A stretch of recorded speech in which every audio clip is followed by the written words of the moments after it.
Boa noite, irmãos e irmãs. A graça e a paz seja com todos. Queridos, por favor, peço que abram a Bíblia no livro de Esdras, capítulo 9. Nós iremos dar sequência, então, nessa série de sermões que temos pregado no livro de Esdras, esse livro histórico, cheio de riquezas para que nós possamos aprender. Livro de Esdras, capítulo 9. A nossa leitura hoje será do verso de número 8 ao versículo de número 15. De 8 a 15.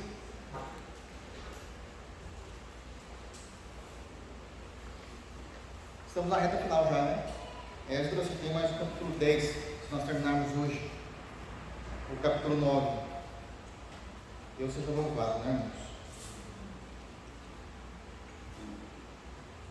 Esdras, capítulo 9, a partir do versículo 8 até o final do capítulo. Todos abriram? Peço a mesma coisa aos irmãos. Após a leitura, permaneçam com as Bíblias abertas, para que nós possamos entender o texto, crer no texto e aplicar o texto. Amém? Posso? Assim diz o texto sagrado, verso 8.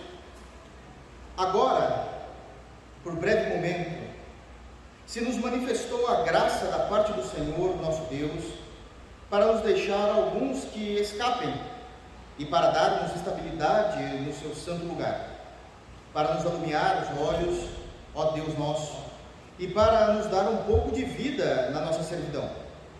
Porque somos servos, porém, na nossa servidão, não nos desamparou o nosso Deus, antes estendeu sobre nós a sua misericórdia, e achamos favor perante os reis da Pérsia para nos reviver, para levantar a casa do nosso Deus, para restaurar as suas ruínas e para que nos desse um muro de segurança em Judá e em Jerusalém.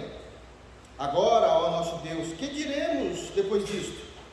Pois deixamos os teus mandamentos, que ordenastes por intermédio dos teus servos, os profetas, dizendo: a terra em que entrais para a possuir é terra imunda, pela imundícia dos seus povos, pelas abominações com que, na sua corrupção, a encheram de uma extremidade à outra. Por isso, não dareis a vossas filhas a seus filhos, e suas filhas não tomareis para os vossos filhos, e jamais procurareis a paz e o bem desses povos, para que sejais fortes e comais o melhor da terra, e a deixeis por herança a vossos filhos para sempre. Depois de tudo o que nos tem sucedido por causa das nossas más obras e da nossa grande culpa, e vendo ainda que tu, ó nosso Deus, nos tem castigado menos do que merecem as nossas iniquidades, e ainda nos destes esse restante que escapou, tornaremos a violar os teus mandamentos e a aparentar-nos com os povos destas abominações? Não te indignarias tu assim contra nós, até de todo nos consumires, até não haver restante nem alguém que escapasse? Ah, Senhor Deus de Israel, justo és, pois somos os restantes que escaparam, como hoje se vê. Eis que estamos diante de ti na nossa culpa, porque ninguém há que possa estar na tua presença por causa disto. Amém. Vamos orar? Feche teus olhos. Deus de graça, em nome do Senhor Jesus, nós te adoramos, nós te bendizemos e nós queremos lhe servir, Pai, diariamente. Guarda os nossos corações na pessoa bendita de Cristo, nos orienta em tua palavra. Obrigado, Senhor, pelo perdão dos pecados, obrigado por tua imensa misericórdia, obrigado pela tua graça que tem dirigido a nossa vida. Sê conosco, Senhor, fale aos nossos corações, que possamos nos alegrar em ti, aprender em ti e viver a partir de ti. É assim que nós oramos, no santo nome de Jesus. Amém. Irmãos, apenas fazendo um rápido resumo daquilo que nós estamos falando aqui. É bem sabido que estamos terminando já agora o livro de Esdras, e nessa altura do capítulo 9 nós temos o que aconteceu com o povo de Deus pós o retorno do cativeiro babilônico. Isso daqui é extremamente importante para que a gente possa entender esse texto que nós lemos hoje, essa perícope do verso 8 até o versículo de número 15, porque Esdras vai trazer à memória os acontecimentos do passado em detrimento aos acontecimentos do presente. Então o que ele vai fazer aqui é trazer à memória os acontecimentos do passado em detrimento aos acontecimentos do presente. Que acontecimentos são esses? São toda a injustiça praticada pelo povo de Deus no passado. Estamos aí falando, agora uma média bem simples aqui, de possivelmente uns 150, 160 anos atrás, aquele momento em que o Império Babilônico invade Israel. Isso é histórico, sabemos disso. O Império Babilônico vai invadir Israel, destrói não somente Jerusalém, que é a capital, mas destrói todo o país, todo Israel, pega todas as pessoas que estão ali de forma abrupta, de forma rude, de forma terrível, e leva como escravos para a Babilônia. Então é disso que ele vai lembrar aqui, e que Esdras entende, porque já era uma profecia do profeta Jeremias, que essa escravidão do povo era um juízo do próprio Deus sobre o seu povo pela desobediência. Ali na Babilônia, eles permaneceram 70 anos, após 70 anos, eles são libertos, mas eles não voltam de imediato.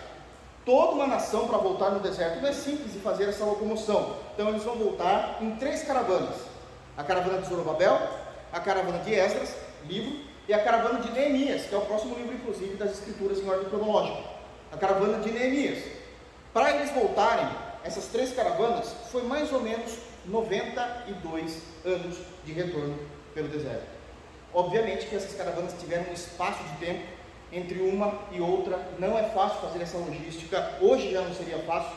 Imagina quando nós estamos falando aí de cerca de 500 anos antes de Cristo. É algo extremamente a se pensar, sério de se pensar, locomover toda uma nação de volta para a terra. E também não adianta voltar se está tudo destruído. Não tem lugar para morar, não tem lugar para plantar, não tem lugar para comer, não tem economia, tem que restaurar toda a nação novamente. Então é isso que ele está em mente, para que a gente possa entender. Ele vai falar então dos seus pecados passados, do pecado da nação passada, em detrimento, tá? Fazendo uma correlação com os pecados presentes. No capítulo 9, novamente relembrando, isso aqui é importante para que a gente possa entender, o templo já havia sido reconstruído, as 3 caravanas já tinham retornado, Deus já era com o povo, tudo era para estar funcionando perfeitamente correto, de forma perfeitamente pura e santa, a não ser por um único ponto: a existência humana naquela região. A existência humana, como sempre, traz acompanhado o seu pecado. Depois de Deus ter libertado o povo, conduzido o povo, guardado o povo, ter perdoado o povo, agora o povo, prestando culto a Deus com o templo já erigido, eles começam a pecar, e todo o capítulo 9, ele é comandado pelo versículo de número 1. Então eu quero ler novamente com os irmãos, apenas o versículo 1, para os irmãos entenderem o que está acontecendo. Verso 1 do capítulo 9. Acabadas, pois, estas coisas, o que são estas coisas? Aqui está indefinido, mas a gente sabemos que numa leitura linear do texto, desde o capítulo 1, estas coisas se referem a todo o translado do retorno do povo, o templo erigido novamente, Deus já tinha sido com eles, Deus já tinha os perdoado, tudo estava funcionando. Então isso é estas coisas no texto. Então, acabadas pois estas coisas, vieram ter comigo, com Esdras, os príncipes, dizendo: o povo de Israel, os sacerdotes e os levitas não se separaram dos povos de outras terras com as suas abominações, isto é, dos cananeus, dos heteus, dos fariseus, dos jebuseus, dos amonitas, dos moabitas, dos egípcios e dos amorreus, pois tomaram suas filhas e ali fizeram alianças com esses povos. Então esse é o pecado. Ao invés de eles estarem separados para Deus, eles não tinham expulsado esses povos das suas nações, e pelo contrário, ainda estavam fazendo alianças, parentescos com esses, de tal forma que o povo de Deus estava vivendo agora uma vida impura, por influência de outras nações, de outros povos, de outras religiões que são contra a vontade de Deus. Então, está novamente virando, me perdoe a expressão aqui, uma bagunça o povo de Deus, a nação de Israel, Jerusalém, está tudo virando de perna para o ar. Qual o único erro que nós vemos aqui? A existência humana. Aonde existe o ser humano, ali existe o pecado. Nós trabalhamos muito esse conceito de pecado já em Mateus, no capítulo 15, que o pecado é inerente do ser humano. Então, aonde existe o ser humano, ali existe o pecado.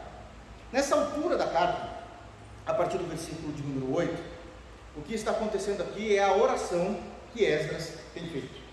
Esdras, ele entende, ele estava mal quando ele sabe dessa situação, um homem de Deus, liderando o povo, e a partir do versículo de número 5, é dito que na hora do sacrifício da tarde, ele se levanta em humilhação, e ele vai agora orar. Então, ele, em humilhação, ele apresenta a sua oração de pedido de perdão diante de Deus. No versículo de número 6, ele reconhece a grandeza de Deus, já trabalhamos esse ponto na semana passada, e no versículo de número 7, ele confessa, ele diz em oração, que a sua história, como a história de todo o povo de Deus, é uma história marcada pelo pecado. É uma história marcada pelo pecado. Ele está dizendo que o pecado existe desde os primeiros pais, desde os patriarcas, e que se ele olhar para trás, sem ver, ou sem usar a lente de Deus, ele só vai encontrar o pecado. Por mais moralmente correto que eles pudessem dizer, ele vai encontrar pecado, porque a história do ser humano é demarcada pelo pecado. Isso aqui é uma confissão séria diante de Deus. Então nós estamos no meio dessa oração. Versículo 8 que nós lemos aqui, é exatamente esse ponto da oração que ele tem apresentado. Então, toda a história do ser humano, no versículo número 7, ele diz, apresenta isso em oração diante de Deus, dizendo que é demarcada pelo pecado. Amém? Deu para relembrar? Vamos continuar então a partir do versículo número 8? Prestem muita atenção. Tem muita informação agora preciosa, a maneira como ele começa a conduzir a oração a partir desse momento. Eu quero ler com os irmãos o versículo 8 novamente. Nós vamos fazendo a exposição e eu vou tentar ser detalhista em tudo aquilo que o Senhor tem nos ensinado através dessa oração de Esdras, que obviamente foi inspirado pelo Espírito Santo. Então ele confessa a Deus ali, ele consegue reconhecer, na verdade ele não confessa, ele reconhece no versículo 7 que é uma história demarcada pelo pecado, e ele pega essa informação e ele continua agora a segunda parte da oração dele, dizendo, verso 8: agora, por breve momento, se nos manifestou a graça da parte do Senhor, nosso Deus, para nos deixar alguns que escapem e para dar-nos estabilidade no seu santo lugar, para nos alumiar os olhos, ó Deus nosso, e para nos dar um pouco de vida na nossa servidão. Embora ele reconheça no versículo de número 7 que a história da sua nação, da sua vida é marcada pelo pecado, no versículo de número 8, ele vai começar a trazer à memória o pecado passado, não dele especificamente, mas de todas as coisas que aconteceram na história do povo de Deus, especificamente a história mais recente para eles. Ele não vai pegar lá de Abraão, Isaac, Jacó, não, ele vai pegar a história da invasão da Babilônia, por isso eu falei que era importantíssimo nós lembrarmos disso. Ele vai pegar a história da invasão, 150 anos atrás, 160, a invasão da Babilônia, a destruição de toda a cidade, e como o povo agora foi preso como escravos e levado à Babilônia, e ali perderam a sua liberdade, perderam a essência da sua fé, muitas das vezes, porque não podiam cultuar da forma como poderiam. Eles necessitavam, no Antigo Testamento, do templo ali de Salomão, que já era erigido e tinha sido destruído. Toda a cidade já estava em ruínas, e ele vai relembrar na sua oração, dizendo que foi Deus que fez isso, e ele vai trazer essa memória, novamente comparando com o pecado atual, então essa vai ser a sequência da oração dele, e é uma oração extremamente importante. No versículo 8, quando ele diz isso, nós já temos aqui um primeiro ponto importantíssimo, que no meio dos seus pecados, no meio da punição da parte de Deus, Deus se manifestou ao seu povo, trazendo refrigério em meio ao arrependimento. Essa é uma lição importantíssima que nós temos no versículo 8. Deus manifestando o seu refrigério em meio ao arrependimento. Olha a maneira como ele diz: por um breve momento. No momento, a ideia de breve momento aqui é que, em um momento da história, num breve momento, num destaque, naquele período da história, terminando 70 anos, Deus ele vem com um refrigério.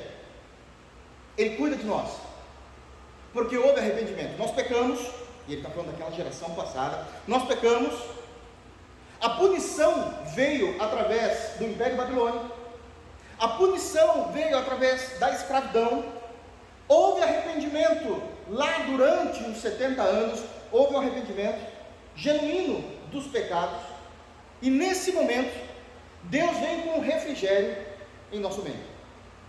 Deus ele se lembra de nós em arrependimento, ele está trazendo isso à memória de Deus.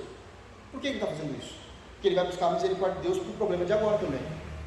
Então ele está trazendo, lembra, Senhor, nós pecamos, o Senhor nos puniu, nos tornamos escravos, nos arrependemos, e por um breve momento, o Senhor veio, versículo 8, e se manifestou com graça da sua parte. É o refrigério de Deus no meio do nosso arrependimento. No meio do nosso arrependimento.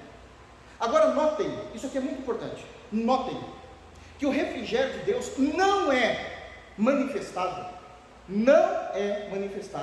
de forma superficial. O refrigério de Deus é manifestado de forma consubstancial, profunda, notável. E ele começa a descrever como foi essa manifestação da graça e esse refrigério de Deus no meio do povo, ainda no versículo de número 8, olha o que ele diz: agora por breve momento se manifestou a graça da parte do Senhor nosso Deus. E a primeira manifestação desse refrigério, ainda no versículo 8, para nos deixar alguns que escapem. Isso aqui não é superficial, isso aqui é transformar a história. Ele está dizendo que de todos aqueles que foram levados para a Babilônia, muitos morreram na Babilônia, muitos foram enterrados em terra estranha, estrangeira e alheia. Muitos nasceram na Babilônia após toda a deportação, eles nasceram na Babilônia, judeus nascendo na Babilônia e morreram na Babilônia, nunca viram a sua nação. Mas Deus, nesta geração específica dos 70 anos, ele vai fazer com que essas pessoas escapem da escravidão, escapem da servidão e possam voltar para as suas vidas como elas sempre deveriam ter sido. Isso não é ser superficial, é um refrigério que traz de volta a vida, é um refrigério que traz de volta a história. Irmãos, notem uma coisa: fazer com que essas pessoas escapem e retornem para a sua terra, vivendo as mesmas bênçãos do período anti-deportação, anti-cativeiro, pré-cativeiro, isso é um privilégio de Deus para esse povo. Por quê? Quantos de nós, vamos trazer isso para a nossa realidade, quantos de nós não caíram, não blasfemaram, cometeram erros, Deus teve misericórdia, podou eles, trabalhou neles, restaurou a vida deles, perdoou eles, abençoou eles, mas nunca mais permitiu que eles voltassem na mesma posição que eles tinham antes da queda. Porque Deus é sábio. Deus sabe que se Ele desse uma vírgula a mais para essa pessoa que Ele trabalhou, que trouxe arrependimento, perdão de pecados, a bênção de Deus, essa pessoa se perderia. Essa é a característica da maioria das pessoas, de Deus restaurando, perdoando, abençoando, mas elas não tornam a ter a mesma vida que elas tinham antes da queda. Elas não tinham. É interessante fazer uma comparação aqui, e aqui eu vou ser bem ousado, que existe uma discussão teológica do pecado dos primeiros pais, não sobre o pecado. Adão e Eva pecaram, e existe uma discussão dizendo que Deus os perdoou quando matou um cordeiro e tapou o seu corpo, a nudez do seu corpo, com aquela pele de animal. Se a gente for seguir essa compreensão, é interessante que Deus perdoou, mas nunca mais permitiu eles voltarem para o Éden. Nunca mais. Se Deus perdoou, Deus nunca mais permitiu eles voltarem para o Éden. Porque seria perigoso o que eles poderiam fazer com o fruto da árvore da vida. Já estavam maculados pelo pecado, embora perdoados. Embora perdoados. Aqui, essa geração desfruta da possibilidade de voltarem para aquele momento em que Deus os abençoava sem medida em Israel. Isso aqui é um privilégio, de um refrigério, do qual Deus permitiu que eles escapassem para voltar a ter a vida que eles tinham com consciência. Então isso daqui significa que o refrigério de Deus não é superficial, é algo consubstancial, é algo profundo. Essa aqui é uma oração que está mostrando a profundidade do refrigério de Deus. Não é algo que Deus só traz um rápido alívio, paliativo, não é. É algo que muda a história. Ele continua ainda no versículo de número 8 dizendo: para nos deixar alguns que escapem e, segundo lugar aqui, um segundo ponto importante, para dar-nos estabilidade no seu santo lugar. Essa é uma tradução mais nova para a compreensão nossa aqui no português. Estabilidade. As traduções mais antigas é para dar ou para colocar um prego na coluna da tenda. Obviamente que as construções daquele período da história não eram as construções nossas de nossa moradia, não era alvenaria, não é como é feito hoje, irmãos. Era usado muita madeira e pano, tendas, nesse período da história, tendas.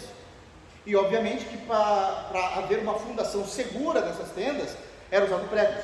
Então é esse o texto que está aqui de estabilidade. O que estabilizava uma tenda para ela não cair eram grandes pregos em lugares específicos das colunas de madeira, e não apenas para sustentar ali aquela tenda, mas para sustentar algum utensílio que a mulher iria pendurar ali na casa. E aí ele está dizendo que Deus, no seu refrigério, está estabilizando a fé deles. Olha só a construção do que Deus está fazendo nesse povo. Primeiro, dando o privilégio de fazê-los retornarem a uma vida que eles tinham antes, exatamente como eles tinham antes. O segundo ponto desse refrigério da parte de Deus é o próprio Deus estabilizando a fé deles, porque ele está dizendo que Deus deu para dar-nos, para dar-nos estabilidade no seu santo lugar. Deus estabeleceu onde eles iriam morar, Deus estabeleceu como eles iriam cultuar, Deus estabeleceu a fé. Esse ponto é trabalhado pelo apóstolo Pedro no Novo Testamento, que é Deus que nos dá a estabilidade de termos uma fé verdadeira. Eu queria que os irmãos abrissem, por favor, em 2 de Pedro. Esse texto é muitíssimo importante na fé cristã. 2 de Pedro, capítulo 1.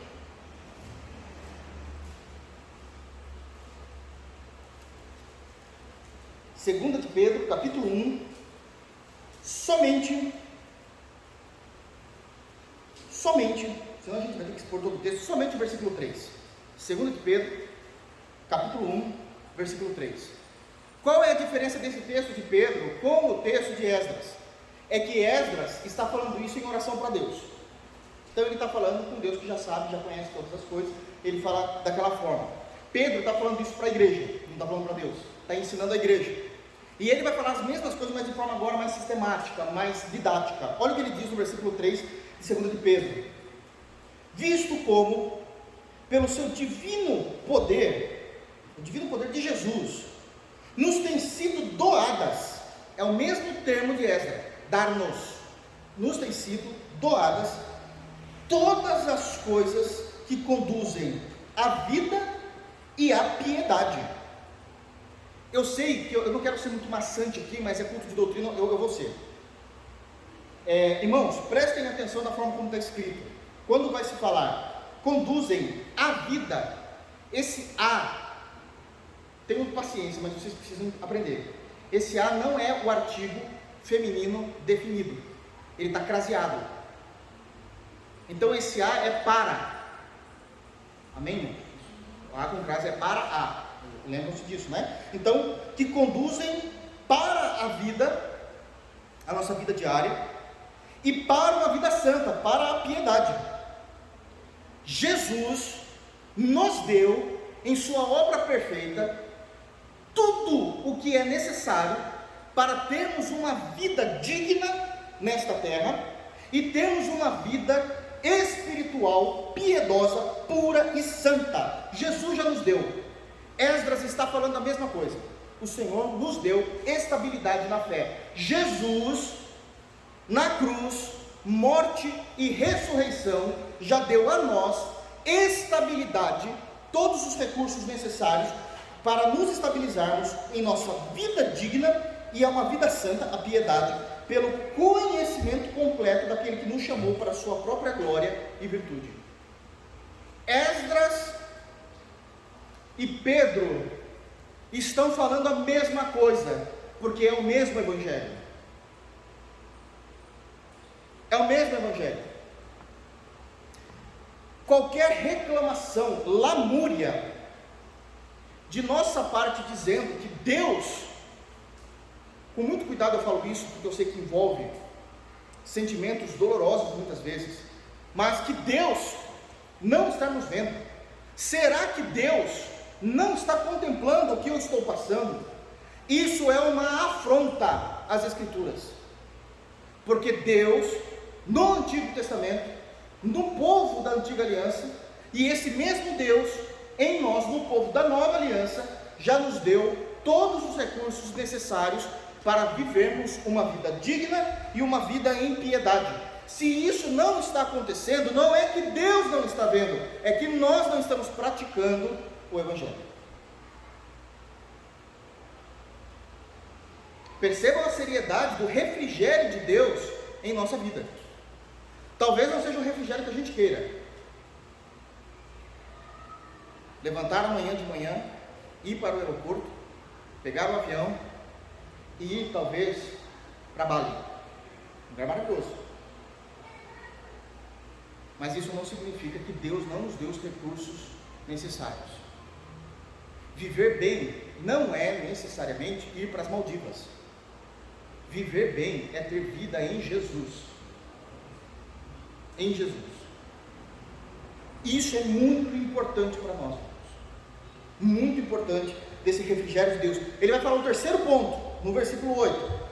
Eu quero que vocês leiam e que isso tenha vida em vocês. Isso é importante para nos deixar alguns que escapem, para nos dar estabilidade no seu santo lugar, para nos alumiar os olhos. Essa é uma outra prova de que o refrigério de Deus não é algo superficial.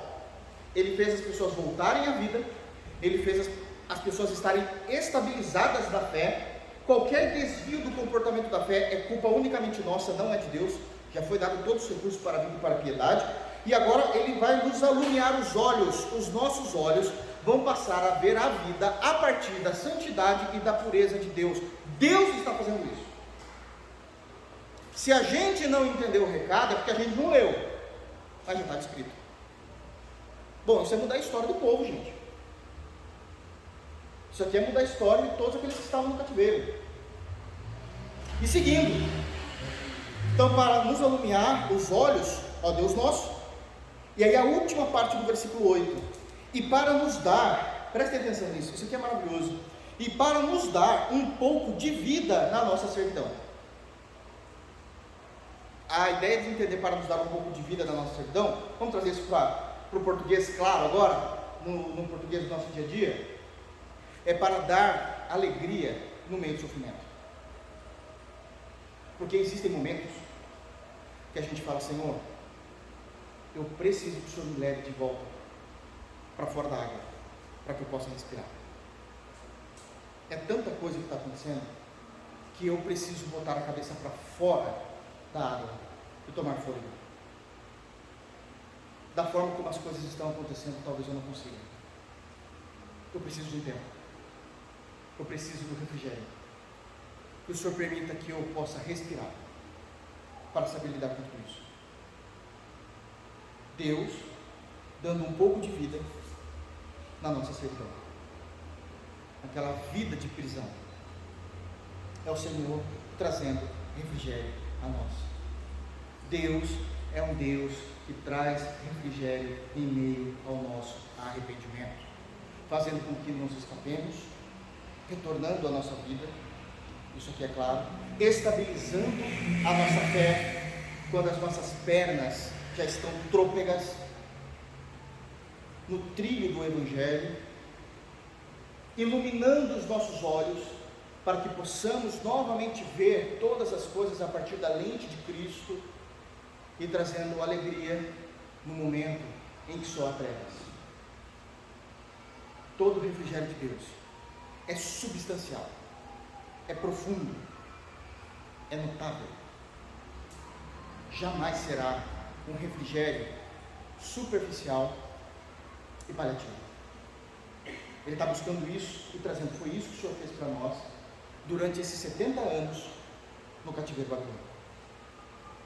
Continuando o texto, versículo de número 9, somente a parte A do texto, só a primeira parte do versículo 9. Porque somos servos, porém, na nossa servidão, não nos desamparou o nosso Deus, antes estendeu sobre nós a sua misericórdia. Em segundo lugar, o Deus que diariamente está do nosso lado.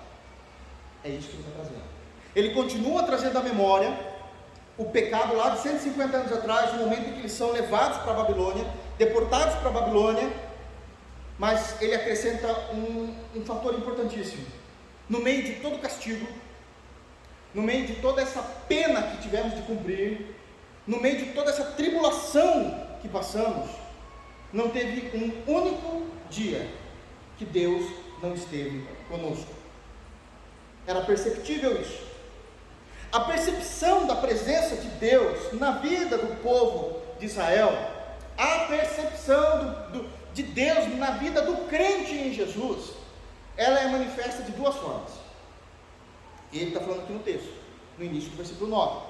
A primeira é que Deus não nos desampara.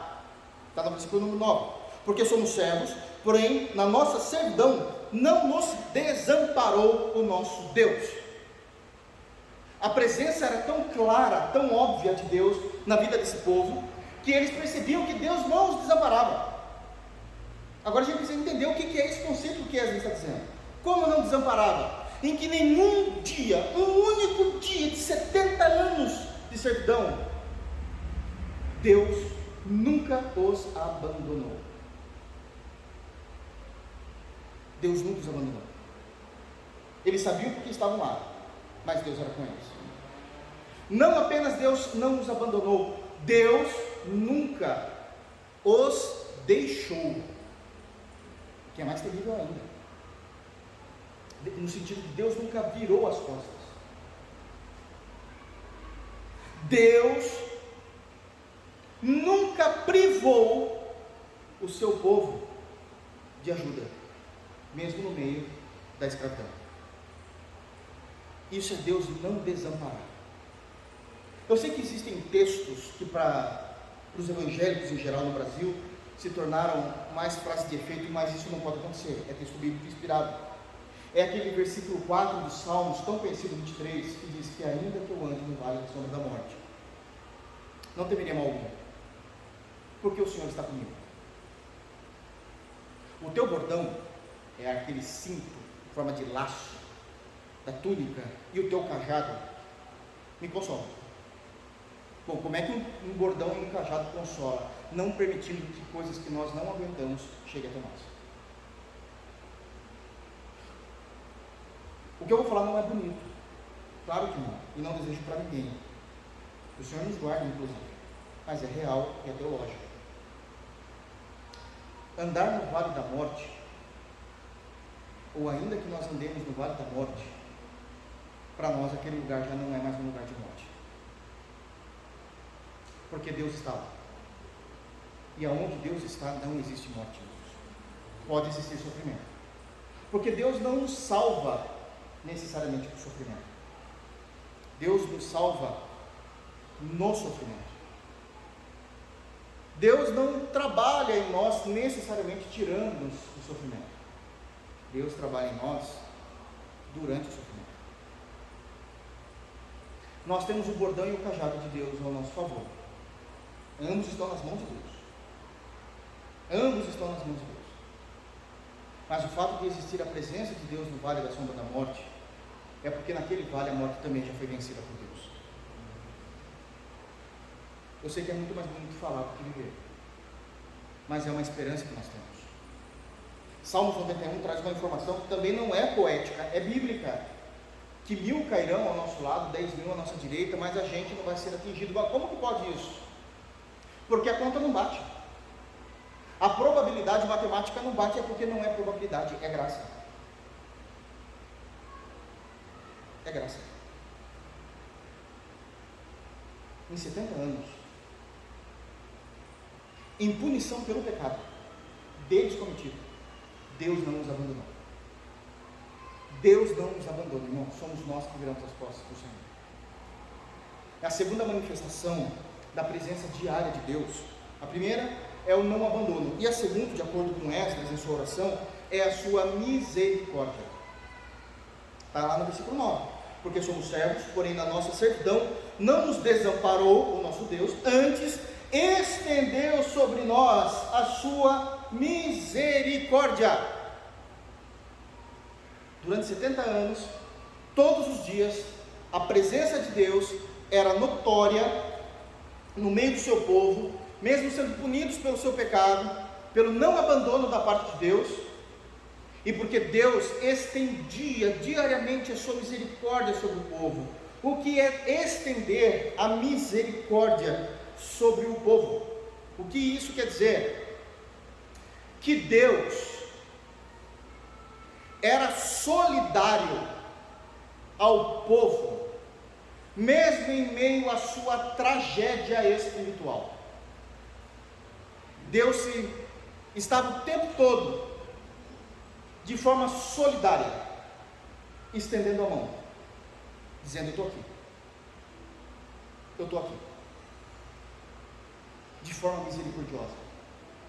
Estender a misericórdia de Deus é Deus não tratar o povo como o povo merecia.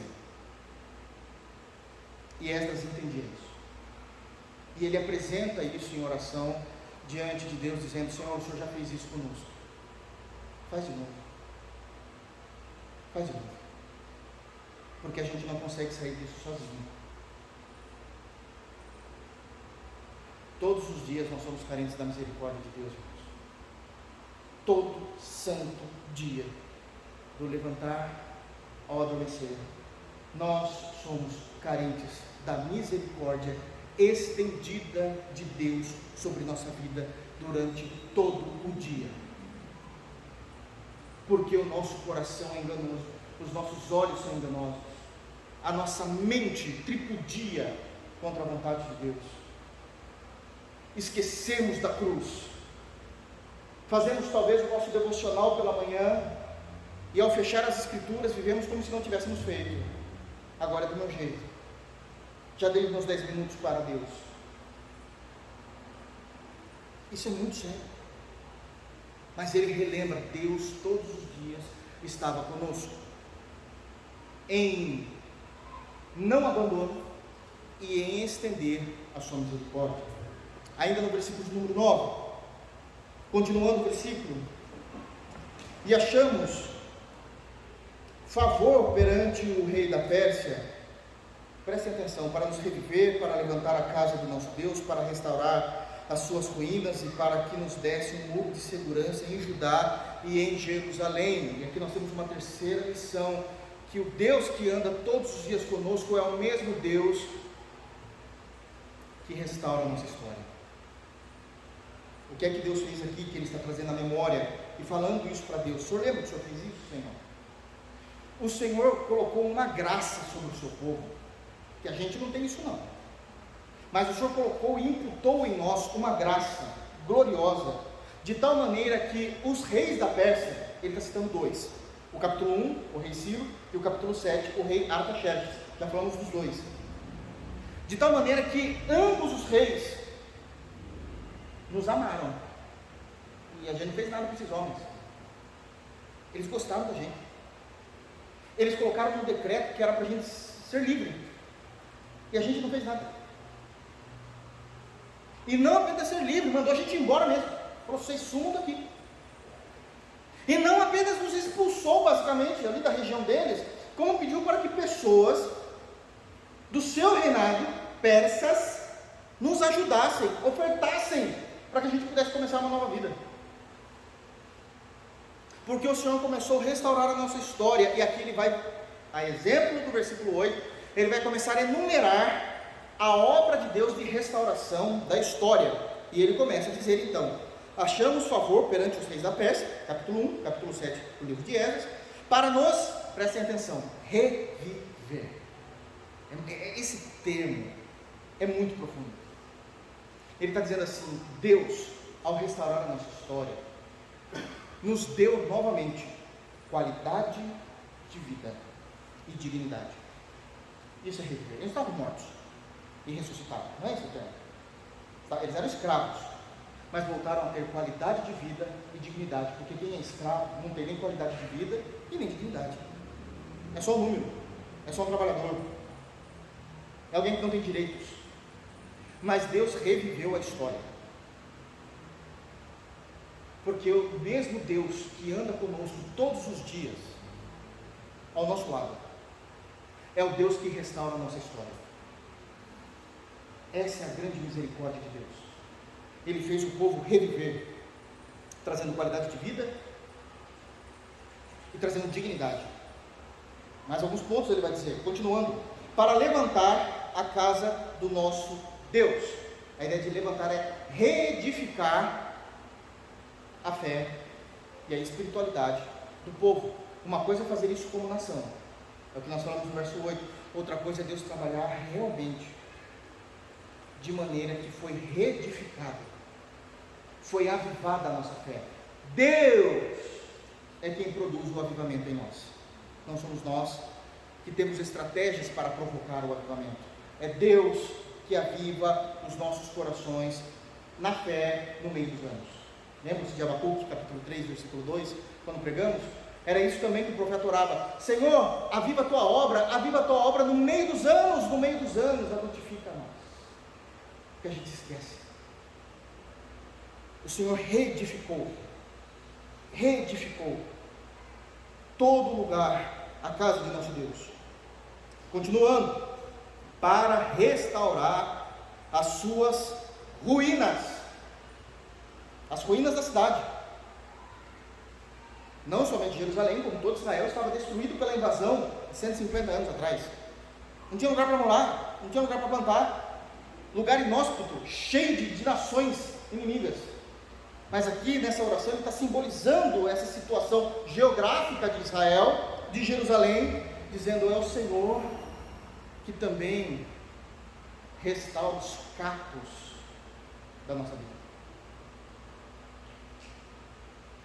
Os cacos que sobraram não pela invasão dos babilônicos, os cacos que sobraram pela invasão do pecado em nossa vida, pela invasão do pecado em nosso caráter, pela invasão do pecado em nossa fé. É o Senhor que restaura a nossa história. Aviva, Senhor, mas restaura de novo os nossos cacos. E após o Senhor trazer qualidade de vida, reafirmar a fé, restaurar os cacos demarcados pelo pecado, ele termina dizendo: e para que nos desse um muro de segurança em Judá e em Jerusalém. É isso que eles foram fazer. Aliás, Neemias foi reconstruir o muro mesmo de segurança. E por que ele está dizendo isso? Porque Deus, prestem atenção nisso, irmãos. Deus, eu estou afirmando isso nas Escrituras, Deus não é sádico, Deus não é mórbido, Deus não é sórdido.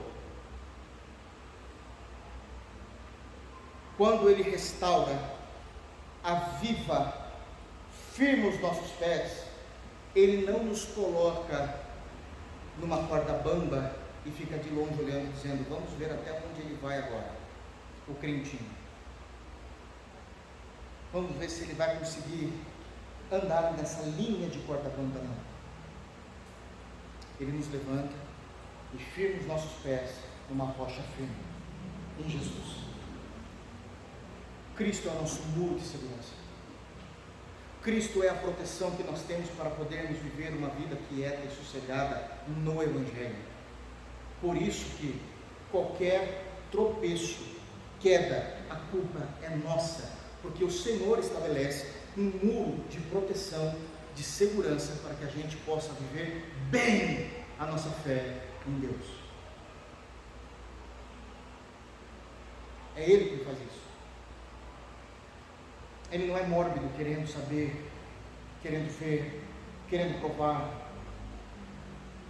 Ele não é sádico quando olha para o nosso coração e se satisfaz em ver o erro, o pecado. Não, Ele transforma e nos firma. E nos firma. É o que Ele está dizendo aqui. É Ele que restaura a nossa história. Verso de número 10. Apenas a primeira parte do versículo. É pequeno, mas apenas a primeira parte do versículo. Agora, ó nosso Deus, que diremos depois disto? Ele encerra o momento da memória. Aqui ele encerra. Ele vai trazer algo daqui a pouquinho, mas ele encerra a parte principal. Ele fala: bom, o Senhor fez tudo isso conosco. Nos restaurou, nos avivou, nos trouxe de volta. Estamos aqui em Israel, o templo construído, nossas casas muito bem feitas. E aqui é quando o homem despreza o autor das bênçãos. Essa é a pergunta. Depois de tudo isso que o Senhor fez, agora, ao nosso Deus, que diremos depois disso? Em outras palavras, o que temos nós para apresentar ao Senhor depois de todos os benefícios que o Senhor nos tem feito? O que Esdras está dizendo é: nós não temos nada, porque todo o progresso de edificação, de santificação, de purificação, de restauração, não somente do seu povo, mas dos indivíduos que compõem o teu povo, o povo da aliança, tudo está posto a perder novamente, pelo nosso estado pecaminoso diante de ti. O que diremos? Nós quebramos a tua palavra no verso 1 do capítulo 9 de novo. A gente gostou do mundo. A gente quis ser reconhecido pelo mundo. Lembra que nós falamos isso semana passada? É um problema que todo crente tem na história. Nós gostamos de andar como eles. Nós nos aparentamos com eles. Nós pegamos as belas virgens daquele povo e trouxemos para casar com os nossos moços. E a gente pegou os moços daquele povo e trouxemos para casar com nossas filhas. A gente não expulsou ninguém. A gente nem se purificou mais. Eles falaram: não tem problema fazer essa festa, é para divindade tal, mas é só uma questão cultural. É óbvio que é cultural. Mas vamos lá, qual o problema tem? É só uma coisinha boba.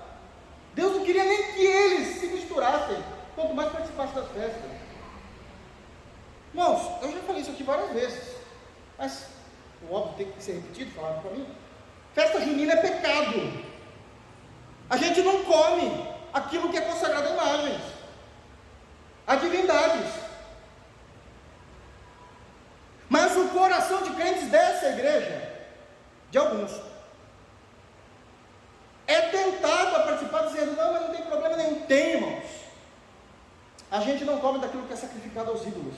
Paulo ensina isso em 1 de Coríntios. Isso é pecado. Não, a gente não dá mesmo o docinho para os nossos filhos de São Paulo e Damião. Vocês estão doidos? A gente é um povo separado. A gente é santo.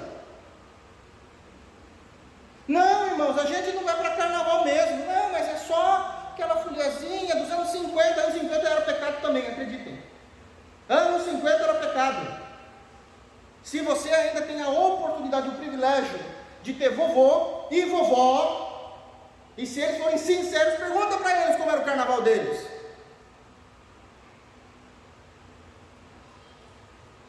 Não é porque não tinha internet, não era televisionado, que era santo, meu irmão.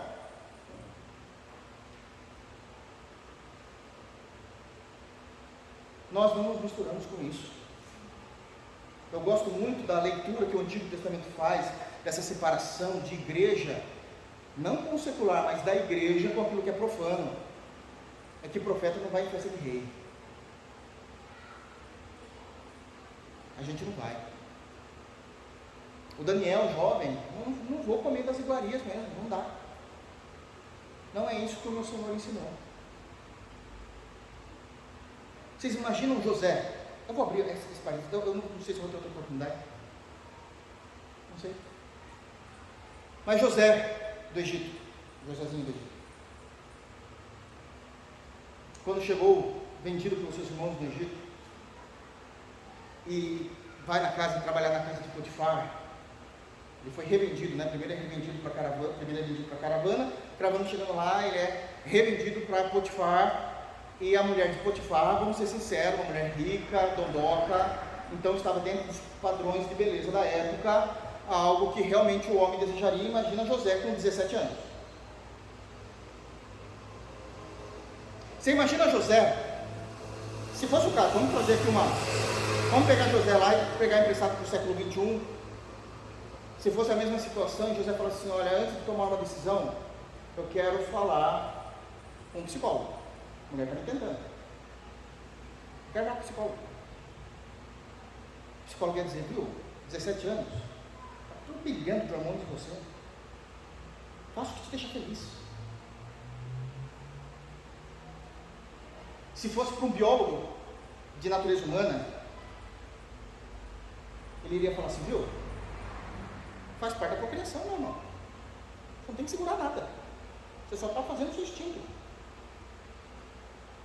falo, esses dois aí não dá não, vou conversar com os meus amigos. Imagina conversar com os amigos? Rapaz, todo mundo quer. Mostra que você é homem, rapaz. Você não é homem? Vai para cima. O homem trabalha o dia inteiro lá mesmo. Sabe o que ele falou? Como eu posso? Primeiro, pecar contra o meu Deus e contra o meu Senhor. Porque José entendia a separação daquilo que é santo, daquilo que é profano. Daquilo que é santo, daquilo que é profano. É extremamente importante nós entendermos essa oração de Esdras. Nos mostra muitas coisas. O povo abandonou. O povo abandonou o autor das bênçãos. O que eu tenho para apresentar depois de todos os benefícios que o Senhor tem me feito? Continuando, da parte B do versículo 10 até o final do versículo 12. Então agora, ó nosso Deus, que diremos depois disso? E ele responde: pois deixamos os teus mandamentos, que ordenastes por intermédio dos teus servos, os profetas, dizendo: a terra em que entrais para possuir é terra imunda, pela imundícia dos povos, pelas abominações com que, na sua corrupção, a encheram de uma extremidade a outra. Por isso não dareis as vossas filhas a seus filhos, e suas filhas não tomareis para os vossos filhos, e jamais procurareis a paz e o bem desses povos, para que sejais fortes e comais o melhor da terra, e a deixeis por herança a vossos filhos para sempre. Uma outra lição importantíssima que nós temos aqui, uma confissão legítima do pecado diante de Deus. E ele vai fazer essa confissão através de duas formas. Essa confissão, ela vem primeiro confessando a desobediência a Deus, a parte final do versículo 10 e início do versículo 11.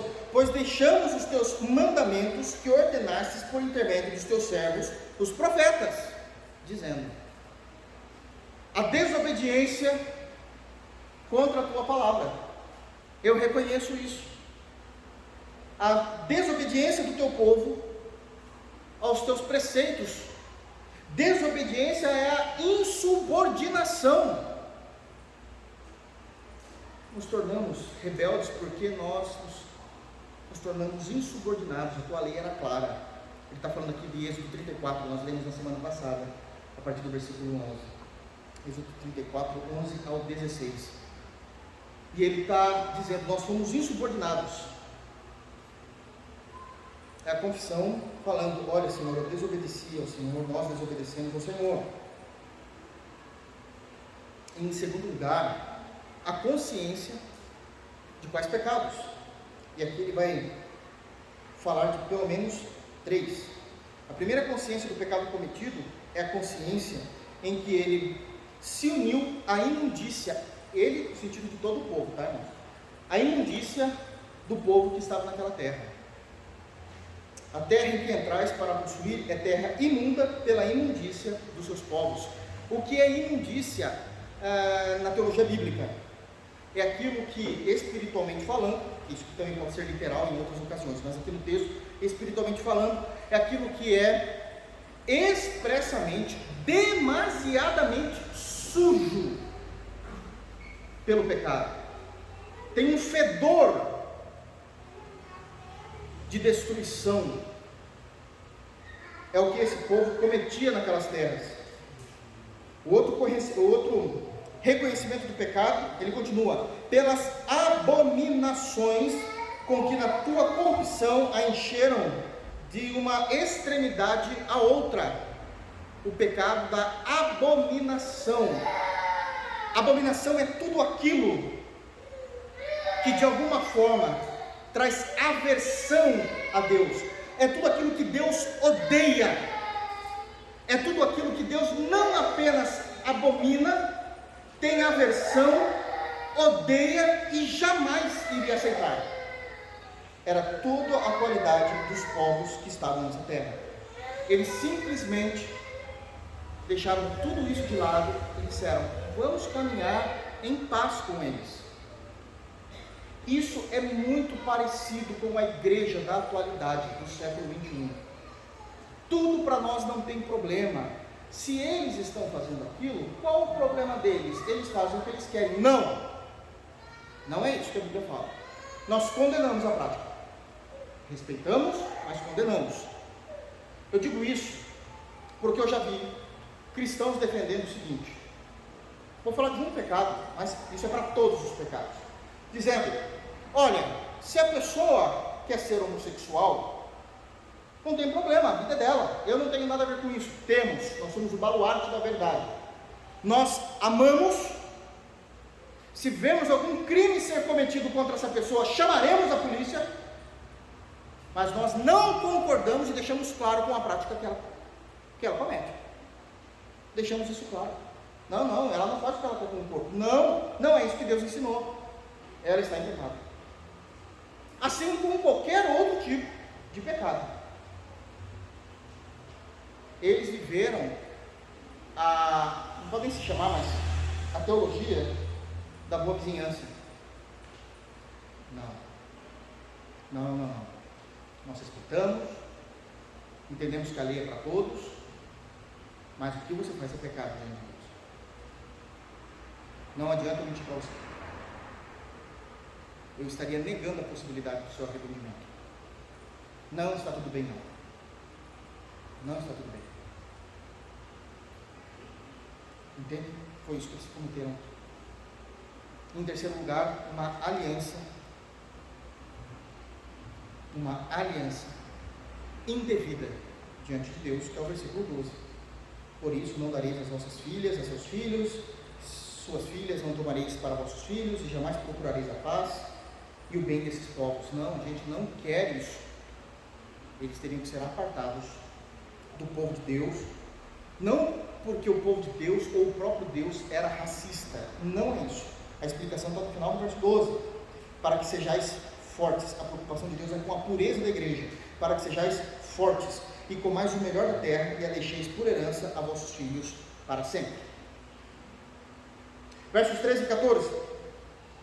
Depois de tudo o que nos tem sucedido, olha só, ele está orando isso, imagine orando isso a Deus.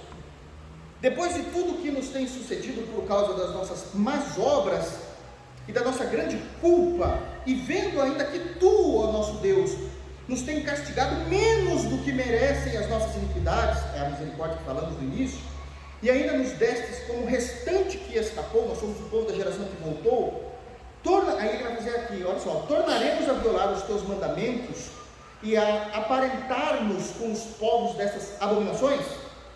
Não te indignarias tu assim contra nós, até de todos nos consumires, até não haver restante nem alguém que escapasse? Uma grande reflexão da vida, essa é uma lição. O que ele está dizendo? Ele se apresenta diante de Deus como culpado no verso 13, e no verso 14 ele faz duas perguntas retóricas. É retóricas porque ele sabe a resposta dessas duas perguntas. A primeira pergunta do 14 é: tornaremos, a gente já foi salvo, o Senhor já nos perdoou, olha o que a gente está fazendo. Aí ele faz a primeira pergunta do verso 14: tornaremos a violar os teus mandamentos e aparentarmos, isso é, casarmos, fazendo aliança com os povos dessas abominações? E aqui a resposta é um claro não. Claro que não. Não poderemos fazer isso. E a segunda pergunta retórica: não te indignarias tu assim contra nós, até que de todos nos consumires, até não haver restante, ou seja, pessoas, gerações, nem alguém que escapasse? E aqui é um notório sim. A primeira pergunta é: claro que não, não podemos pecar. O Senhor vai nos julgar? Sim. E por causa da própria resposta que ele já sabe que ele tem, Esdras sabe que todo o povo de Israel está diante de Deus em perigo de um novo juízo, de uma nova punição. Então ele vai encerrar essa oração individual que ele está fazendo no versículo número 15. Ah, Senhor, Deus de Israel, justo és, pois somos os restantes que escaparam, como hoje se vê. Eis que estamos diante de Ti na nossa culpa, porque ninguém há que possa estar na Tua presença por causa disso. Em último lugar, é quando Esdras coloca não somente ele, como todo o povo, à mercê da misericórdia de Deus. O que ele faz no versículo 15? Ele conduz a ele mesmo e a todo o povo diante de Deus. E ao conduzir em oração, e ao conduzir ele em oração e todo o povo juntamente com ele, apresentando todo o povo junto com ele, Esdras não faz nenhuma defesa sobre o estado dele e sobre o estado do povo. Ele diz: eis que estamos diante de Ti na nossa culpa. Ele não faz defesa, ele não argumenta. Ele também, nessa parte final da oração, no verso 15, ele qualifica quem é o Senhor. Ele diz no início do verso 15: ah, Senhor, Deus de Israel, justo és. O que é que ele está fazendo quando ele coloca que Deus é justo? Justo és. Ele está fazendo um contraste entre a perfeita justiça que há em Deus e a injustiça pelo pecado que há nele e no povo, dizendo: somos totalmente distantes um do outro, Senhor. O Senhor é justo, nós não somos. O Senhor é quem estabelece o que é pecado, e eu estou dizendo, nós temos a culpa do pecado. Está vendo esse contraste? E aí ele se coloca diante de Deus: eis que estamos diante de Ti, na nossa culpa, porque, finalzinho do versículo, ninguém há que possa. Agora eu vou traduzir aqui nas minhas palavras para ficar mais fácil o entendimento. Porque não há ninguém que possa estar na Tua presença da maneira como estamos em pecado diante de Ti. O Senhor não nos aceita, não há ninguém que fique de pé diante do Senhor. Ele está à mercê da misericórdia. Ele lembra a Deus o que Deus fez no passado por causa do pecado do povo, como Deus restaurou, reavivou, reviveu, fortificou na fé, trouxe de volta, deu qualidade de vida, deu dignidade, mas o povo voltou a pecar. Nós estamos em pecado, estamos aqui diante do Senhor em culpa. Não há argumentos. O Senhor é justo, nós não somos. E sabemos que não há ninguém que consiga ficar diante de Ti nessa posição de pecadores. Estamos à mercê da Tua misericórdia. Da Tua misericórdia. Esdras era um homem de Deus, ele sabia o que estava fazendo. Porque Esdras conhecia os atributos de Deus. Ele sabia que a justiça de Deus, ela nunca vem nua. A justiça de Deus sempre vem com misericórdia, graça e amor. E é nisso que ele se assegura. É por isso que ele lembra a Deus de todos os feitos de Deus, também na justiça que ele aplicava durante os 70 anos. Lembra-te, Senhor. Lembra-te, Senhor. Nós estamos aqui culpados, não há argumentos. O Senhor é justo, nós não somos, mas estamos à mercê da tua misericórdia, porque sabemos que o Senhor é justo. Mas use da tua justiça com aquela misericórdia, graça e amor que o Senhor sempre tem operado no teu povo. Assim somos nós. Irmãos, eu não estou querendo trazer frase de efeito, Deus sabe disso. Todo santo dia nós somos carentes da justiça de Cristo em nós. Todos os dias nós precisamos da justiça perfeita de Cristo, realizada naquela cruz sobre nossas vidas. Se tem alguém aqui nessa comunidade hoje, nessa igreja local hoje, que não consegue, não é nem por maldade, mas não consegue entender que todos os dias eu preciso da justiça da cruz. Você fala, pastor, eu não consigo entender, porque eu me acho que eu não preciso todo dia, eu preciso quando eu peco. Você precisa conhecer o Evangelho, e eu estou à disposição para te ajudar a entender o como você precisa, diariamente, da justiça de Cristo na sua vida, como todos os cristãos precisam, em todas as eras, em todas as ações, em qualquer lugar do mundo. Todo ser humano necessita da justiça perfeita de Cristo naquela cruz, diariamente, porque nós estamos andando sobre a terra, e os nossos pés são de barro, os nossos pés estão impregnados da poeira do mundo, do pecado, e nós precisamos buscar a justiça de Cristo em todas as nossas orações. Era isso que Esdras estava fazendo. Estou diante de ti em culpa, o Senhor é justo, eu não sou, mas eu sei que a tua justiça nunca vem crua, nua, sozinha. A justiça que o Senhor Deus Pai mais ama é a justiça de Cristo sobre nós. É a justiça de Cristo sobre nós. E que, a exemplo de Esdras, possamos buscar, descansar e se deleitar na justiça de Cristo para todo sempre, inclusive na eternidade. Que Deus nos abençoe em Cristo Jesus. Vamos ficar de pé, vamos orar. Feche os teus olhos para que possamos buscar o Senhor em oração.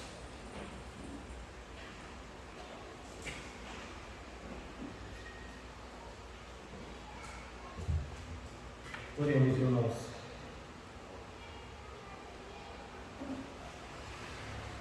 Pai nosso, nós estamos diante do Senhor por causa de Jesus, somente por causa dos méritos de teu santo Filho, nosso Senhor Jesus Cristo.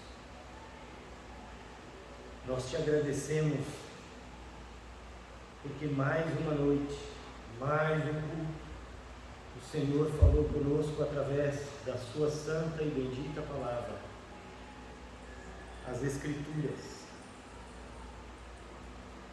Mais uma vez o Senhor demonstrou o seu amor e o seu cuidado para conosco, nos instruindo, nos corrigindo e nos repreendendo através da tua palavra, porque o Senhor nos ama, o Senhor nos disciplina pelo ensino da tua palavra. Obrigado, Pai. Isso é fruto do teu grande amor e misericórdia por nós. Senhor, obrigado porque, como nós ouvimos, sim, nós tínhamos culpa, uma culpa infinita, mas o Senhor colocou ela sobre Jesus naquele madeiro. E o Senhor colocou a justiça perfeita de Jesus sobre nós. E nós precisamos que o Teu Espírito Santo nos faça voltar para o Evangelho a cada segundo do nosso dia. Porque na luta contra o pecado nós precisamos primeiro ter a consciência de que nós fomos perdoados com perdão eterno. E que nós fomos vestidos com uma justiça perfeita, que o Senhor nos aceitou por causa dessa justiça, e ela não é nossa, ela é do Senhor Jesus. Obrigado por esta justiça gratuita que o Senhor creditou sobre nós, através da fé no Senhor Jesus. Senhor, nos santifica, Senhor. Senhor, nos ajuda pelo poder do Espírito Santo. Nós sabemos da nossa responsabilidade de buscarmos a santidade, mas nós dependemos do poder do Teu Espírito, porque na nossa força nós não conseguimos sair do lugar. Na nossa força nós voltaremos 2, 3, 4, 5 passos para trás. Senhor, fortalece o nosso homem interior pelo poder do Teu Espírito Santo. Com a força gloriosa do Teu Espírito, santifica cada crente desta igreja local. Enche-nos do poder do Teu Espírito Santo, Senhor. Ajuda-nos. Senhor, confessamos a Ti que diariamente nós pecamos por pensamentos, motivações, palavras, atitudes. Senhor, nos ajuda, santifica-nos. Tem misericórdia de nós, Senhor. Nós queremos viver para a Sua glória. Nós queremos viver de uma maneira que agrade o Seu coração, porque o Senhor é bom, porque o Senhor é santo. Ajuda-nos, conduza-nos em arrependimento e fé todos os dias. Leva-nos em paz para as nossas casas e livra-nos de todo o mal. Nós oramos a Ti, no bendito nome do Senhor Jesus. Amém. Que a graça de nosso Senhor Jesus Cristo, o amor de Deus e a comunhão do Espírito Santo esteja sobre todos nós, hoje e para sempre. Amém. Que Deus abençoe os irmãos.